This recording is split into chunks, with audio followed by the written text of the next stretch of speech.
Asa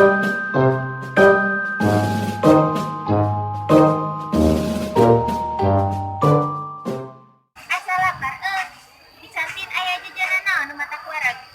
Naon ya? Naon ya? Aha. Malam sebelah. Sebelah. Mah? Hayu, hayu, hayu. Nama bener cangka kantina. Yuk, yuk. Jurus Selami.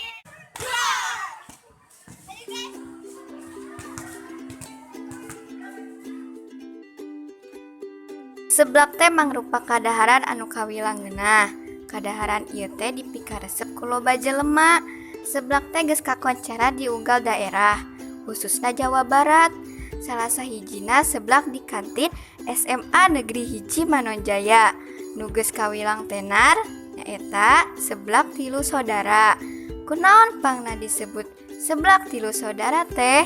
Kusabab anu ngajualna mangrupa tilu jalmi anu aya patali duduluran. Ngan ukur ngaluarkeun Rp5.000 geus bisa menangkeun samangkok seblak anu rupa-rupa eusina.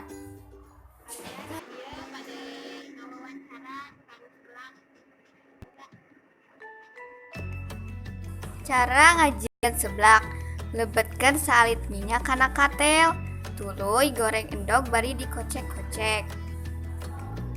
Saenggeus kitu, asupkeun bumbu khas seblak sapertos cikur sareng bawang bodas. Nu katiluna, banjurkeun cai sacukupna. Saenggeus kitu, asupkeun bahan utama seblak sapertos kerupuk, mie jeung nu sejenna. Tungguan nepi ka ngagolak.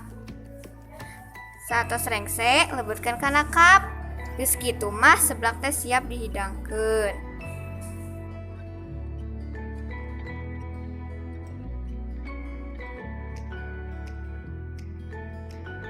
별빛이 내린다 샤라라